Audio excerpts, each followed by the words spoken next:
KCBC അടക്കമുള്ള ക്രൈസ്തവ സഭാ സംഘടനകളുടെ അഭ്യർത്ഥന മാനിക്കാതെ വഖഫ് ഭേദഗതി ബില്ലിനെ എതിർത്ത UDF എംപിമാരുടെ നിലപാട് വരുന്ന തെരഞ്ഞെടുപ്പിൽ തിരിച്ചടിയാകുമെന്ന ആശങ്കയിൽ കോൺഗ്രസ്. കത്തോലിക്ക കോൺഗ്രസ് അടക്കം വിഷയത്തിൽ നിലപാട് വ്യക്തമാക്കിയതോടെ UDFിൻ്റെ വോട്ട് ബാങ്ക് നിലനിർത്താനുള്ള കള്ളപ്രചരണവുമായി പ്രതിപക്ഷ നേതാവടക്കം രംഗത്തെത്തിക്കഴിഞ്ഞു. അതേസമയം വിവിധ ക്രൈസ്തവ സഭകളും മുനമ്പം സമരസമിതിയും അടക്കം മോദി സർക്കാരിനോടും BJPയോടുമുള്ള നന്ദിയും കടപ്പാടും പരസ്യമായി പ്രകടിപ്പിച്ചു കഴിഞ്ഞു.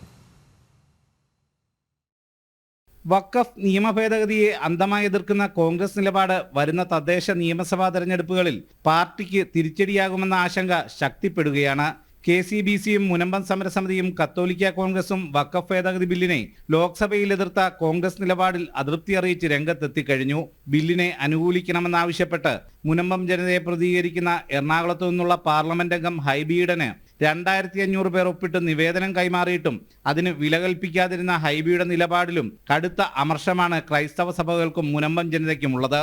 ഓരോ നിയമത്തിനും മാറ്റങ്ങൾ വരുത്തുന്നത് നമ്മുടെ പുരോഗമനത്തെ സൂചിപ്പിക്കുന്നതാണ്. അപ്പോൾ ആ പുരോഗമനത്തിൽ എന്തൊക്കെ നമുക്ക് യോജിച്ച് പോകാൻ സാധിക്കും എന്ന് രണ്ട് കക്ഷികൾ, എല്ലാ കക്ഷികളും ഒരുമിച്ച് വിലയിരുത്തി മുന്നോട്ട് പോകുമ്പോഴാണ് നമ്മുടെ രാജ്യം വളരുന്നത്. അല്ലാതെ ചിലതിൽ മാത്രം മുറുകെ പിടിച്ചുകൊണ്ട് ഞങ്ങൾക്ക് സാധിക്കുകയില്ല, സപ്പോർട്ട് ചെയ്യാൻ സാധിക്കുകയില്ല എന്ന് ചിന്തിക്കുകയാണെങ്കിൽ തീർച്ചയായിട്ടും വളരാനായിട്ട് സാധിക്കുകയില്ല. മുനമ്പം വിഷയം പരിഹരിക്കണമെങ്കിൽ, മുനമ്പം വിഷയം മാത്രമല്ല, വഖഫ് ബോർഡിൻ്റെ അവകാശവാദങ്ങൾ മൂലം വിഷമിക്കുന്ന അനേകം ആളുകളുണ്ട്. അതിൻ്റെ അകത്ത് മുസ്ലിങ്ങളുണ്ട്, ക്രിസ്ത്യാനികളുണ്ട്, മറ്റു മതസ്ഥരുണ്ട്. ഇതിൻ്റെ അകത്ത് മതമല്ല വിഷയം.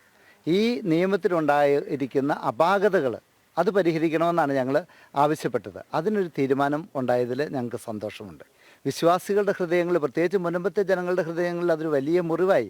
കാരണം അവർ വോട്ട് കൊടുത്ത് ജയിപ്പിച്ച ആളുകൾ, അവരുടെ ജീവന സ്വത്തിന് സംരക്ഷണം കൊടുക്കേണ്ട ആളുകൾ അവർക്കെതിരെ നിൽക്കുമ്പോൾ അത് വലിയൊരു ബുദ്ധിമുട്ടുണ്ടാക്കി. ഈ മുറിവ് അവരുടെ മനസ്സിൽ കിടക്കുമെന്നുള്ളത് ഉറപ്പാണ്. ഈ അതൃപ്തി വരുന്ന തെരഞ്ഞെടുപ്പുകളിൽ പ്രകടമായാൽ UDFിനുണ്ടാവുക കടുത്ത തിരിച്ചടിയാകുമെന്ന തോന്നൽ നേതാക്കൾക്കിടയിൽ സജീവമായിട്ടുണ്ട്. ഈ പശ്ചാത്തലത്തിൽ വഖഫ് നിയമ ഭേദഗതി ബിൽ മുനമ്പത്തെ പ്രശ്നങ്ങൾക്ക് പരിഹാരമാകില്ലെന്ന പ്രചരണവുമായി VD സതീശൻ അടക്കമുള്ള കോൺഗ്രസ് നേതാക്കൾ രംഗത്തെത്തിക്കഴിഞ്ഞു.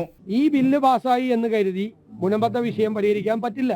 ദേശീയ തലത്തിൽ വഖഫ് ബില്ലിനെതിരായി എടുത്തിരിക്കുന്ന നിലപാട് നേരത്തെ തന്നെ കോൺഗ്രസ് എടുത്ത നിലപാട്. വരും ദിവസങ്ങളിൽ സഭാ മേലധ്യക്ഷന്മാരെ അടക്കം സന്ദർശിച്ച് അനുനയിപ്പിക്കാനുള്ള ശ്രമവും കോൺഗ്രസ് നേതാക്കളിൽ നിന്നുണ്ടാകുമെന്നാണ് സൂചന. എന്നാൽ പ്രതിസന്ധി ഘട്ടത്തിൽ ഒപ്പം നിന്നവരെ മറക്കാനാകില്ലെന്നതാണ് ക്രൈസ്തവ സഭകളുടെയും മുനമ്പം സമരസമിതിയുടെയും നിലപാട്. ജനം, കൊച്ചി.